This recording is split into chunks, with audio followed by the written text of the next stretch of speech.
Bezrat Hashem, on reprend, on est dans le Zohar Chok l'Israël, Kitissa, vendredi, veille de Shabbat. Ce Zohar-là qu'on va voir aujourd'hui et qui se continuera dans les parachutes de Vayakel et Pekoudé, on l'a déjà vu dans Parashat Yitro au jour de jeudi. Yitro, jeudi, ça reprend même Yitro depuis mercredi. Nahon, depuis Yitro, depuis mercredi, c'est en 89A, 89B. Mais le Chida qui a fait le découpage, il a recoupé ce texte en trois. Je répète, pour Kitissa vendredi, pour Vayakel vendredi et pour Pekoudé vendredi. Donc on va ici le revoir une autre fois. Mais pour ceux qui veulent avoir l'intégralité, on va dire, bien détaillée, il faut aller voir dans le cours qu'on a fait sur Yitro jeudi. Mais là, on va prendre une partie qui n'était pas dans celle de Yitro mercredi et jeudi, qui est le début de cette histoire-là, et ça parle effectivement du Shabbat. Rabbi Yehuda Isha'il le Rabbi Shimon. Rabbi Yehuda, il a demandé à Rabbi Shimon, Yomaha d'Ar'aime Beorcha, un jour où il le rencontra en chemin. Ils étaient en chemin, il l'a rencontré, il a dit, je vais poser une question à Rabbi Shimon, tout le monde connaît les voyages du Zohar, tout le monde sait que les voyages du Zohar, c'est comme les voyages de la Shrina, et à chaque fois, il faut accompagner la Shrina avec des paroles de Torah. Amarle, et il lui a dit, Rabbi, active beparshata Shabbat, active beparshita da Shabbat, il est écrit dans ce passage à propos du Shabbat de Amar Ishaya que a dit le prophète Isaïe, dirtiv, ce verset suivant qui est en Isaïe 56, 4 et 5, c'est un long verset, ça parle de la fin des temps, ça parle des nations avec Israël, ça parle du temple qui deviendra un lieu de prière pour tout le monde viendra apporter des sacrifices au temple. Et là-bas, c'est le fameux verset qui Beti Beit Tefila Ikare Lechol Ha'amim, car ma maison est une maison de prière et elle sera appelée ainsi pour tous les peuples. Et il y a là-bas un verset qui parle effectivement de Shabbat d'après le contexte, mais on ne comprend pas exactement de quoi il s'agit. Ko Amar Hashem, ainsi a parlé Hashem, la Sarissim pour les Sarissim. Un Saris, littéralement, c'est un eunuque. Mais ici, d'après plusieurs commentateurs, ça voudrait plutôt dire des gens qui n'ont pas d'enfants ou qui n'auront pas de descendance. Asher yishmeru et shabbatotai, qui garderont mes shabbats. C'est ce que dit le Malbim. Le Malbim dit que ce sont de ceux qui n'ont pas d'enfants. Et ceux qui garderont le Shabbat, on parle de la fin des temps, on parle de tous les gens qui vont venir se rassembler avec Israël.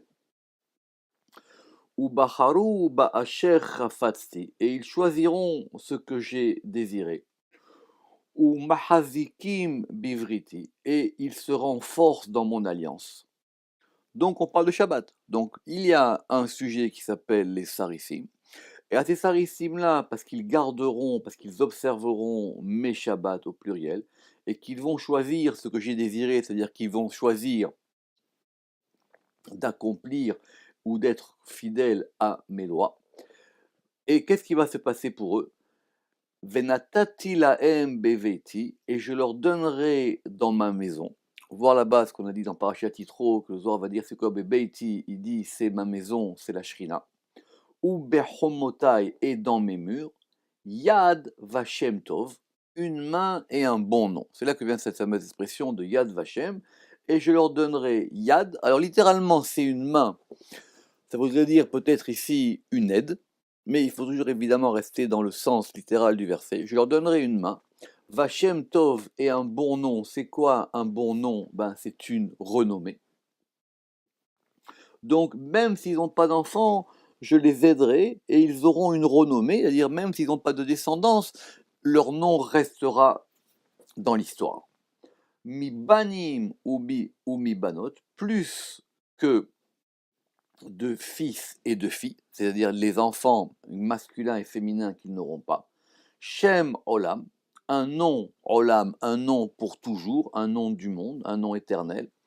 Et Tenlo, je lui donnerai. Donc ça veut dire que le verset maintenant il repasse au masculin. Asher lo yekaret, qui ne sera pas retranché. Et effectivement, c'est un verset qui va poser problème et que le Zohar va analyser ici de façon assez longue pour comprendre le rapport qu'il y a entre toutes ces notions de Yad, de Shem Tov, de Sarissim, évidemment de Shabbat. Donc, le Zohar pose la question, enfin non, c'est Rabbi Uday qui a posé la question à Rabbi Shimon, il lui a dit, Ma kamaire, il lui dit, mais écoute, qu'est-ce que cela enseigne? Amarle. Donc Rabbi Shimon, il lui répond.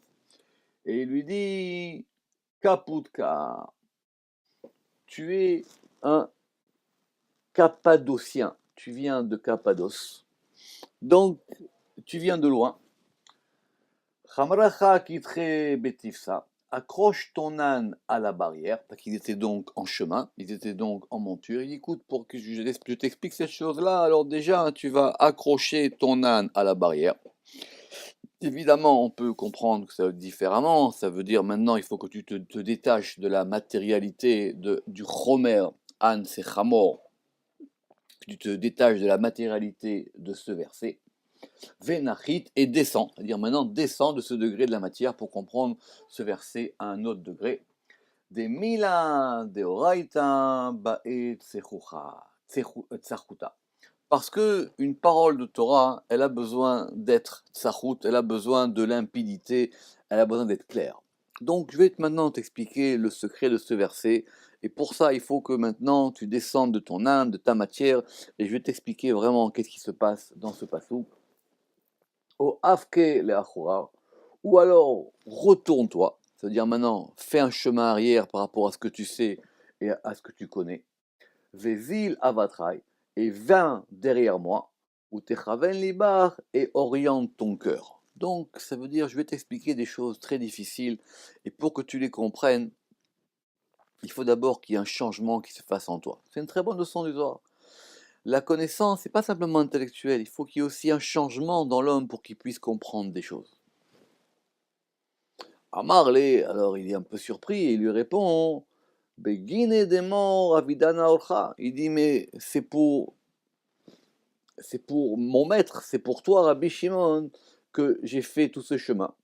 Ou batre demor istakel beshrinta, et derrière mon maître, et quand je me mets derrière toi, Rabbi Shimon, il a dit, mets-toi derrière moi. Rappelez-vous que Moshe Rabbeinu aussi, Dieu lui avait dit, tu verras mon dos et tu verras pas ma face. Donc c'est à peu près la même idée ici.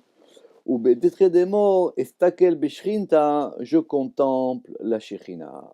Donc ça veut dire effectivement, derrière toi, je suis à l'abri et je contemple des choses que je ne pouvais pas voir avant. Il est attaché au tzaddik Rabbi Shimon Bar Yochai. Amarle, et il lui a dit, Tachazé, viens et vois. Donc maintenant, je vais te montrer cette chose-là.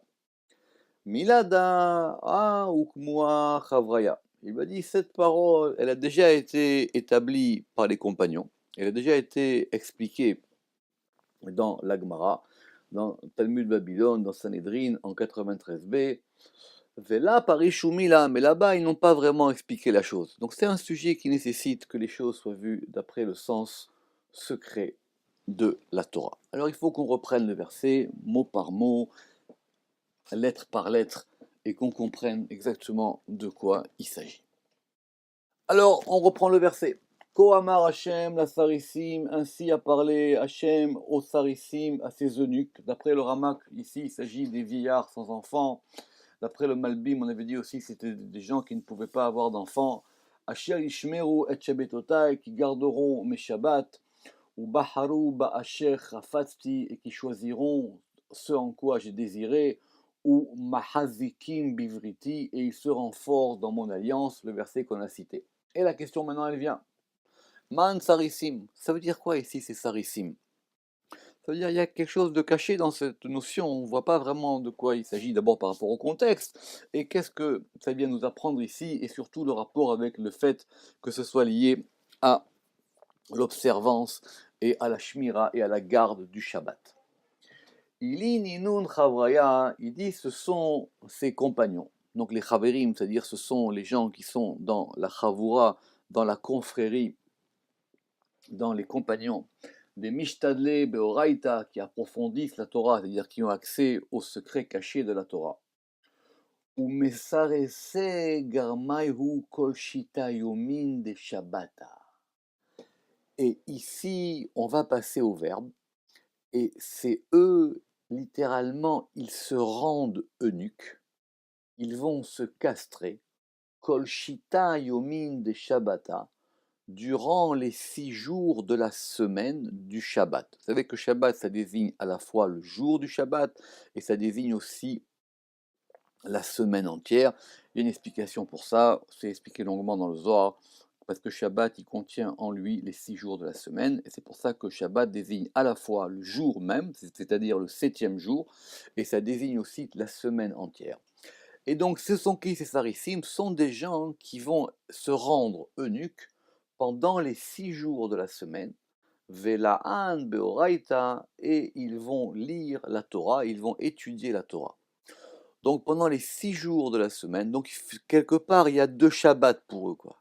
Il y a un Shabbat de la semaine pendant lequel eh ben, ils vont s'abstenir de tout rapport sexuel. C'est une Mishnah pour savoir, qui a expliqué, j'ai vu là-bas dans Parashat Yitro, les, comment dire, les périodes de relations sexuelles telles qu'elles sont décrites par le Talmud, mais eux ici, pendant les 6 jours de la semaine, ils n'ont aucun rapport avec cette matérialité-là, et ils sont tout adonnés à la Torah pendant la semaine. Comme ils disent le Ramak, ils vont castrer la force de leur penchant au mal les 6 jours de la semaine en se liant à la Torah. Ubeleila des Shabbata. Mais quand va arriver le vendredi soir, la nuit du Shabbat, alors à ce moment-là, il y a un deuxième Shabbat qui s'ouvre pour eux. Mezarze garmaihu bezivuga deleun. Ils vont s'empresser à accomplir leur devoir conjugal, ils s'empressent dans leur union. Pourquoi? Mishum deyad'e raz'aïla, parce qu'ils connaissent le mystère supérieur, parce qu'ils savent qu'en ce moment-là, cette nuit du Shabbat, eh ben, ça correspond à une union qui est en haut. Et ils veulent faire coïncider leur union d'en bas avec l'union d'en haut. Ils veulent que l'union qu'ils ont avec leur femme, elle corresponde à l'union de Kucha Berechu Shrinte, du roi et de la reine, du Saint béni soit-il, et de la Shechina. Besha'ata de Matronita Isdavgad Bemalka, qui est le moment où la reine s'unit avec le roi. Parce que ces gens-là, ils vivent en conformité avec un temps et avec un rythme des choses qui correspond au rythme des mondes d'en haut. Et ils veulent que le monde d'en bas soit conduit et soit mu, du verbe mouvoir, par ce rythme d'en haut. Veinun Chavraya de Yadin Razada, et ses compagnons qui connaissent ce mystère. Parce que ça veut dire c'est une connaissance. Tout le monde ne sait pas comment ça fonctionne dans les mondes d'en haut. Eux, ils savent comment ça marche. Eux, ils savent qu'il y a une temporalité en haut et que cette temporalité, elle correspond à une union supérieure entre le masculin et le féminin. Et pendant la semaine, ils s'éloignent de ça pour pouvoir être en synchronie avec ce temps d'en haut. Mechavnin li behu le memenuta de mareun. Et donc, ils orientent leur cœur vers la fidélité, vers la émouna de leur maître, ou midbarchan, et donc en orientant, ça veut dire en dirigeant leur cœur vers cette fidélité supérieure qui est cette temporalité supérieure, ce temps d'en haut. Alors qu'est-ce qui va se passer pour eux? Ou midbarchan beiba demayaun be'aou laila, et ils sont bénis dans le fruit de leurs entrailles pendant cette nuit.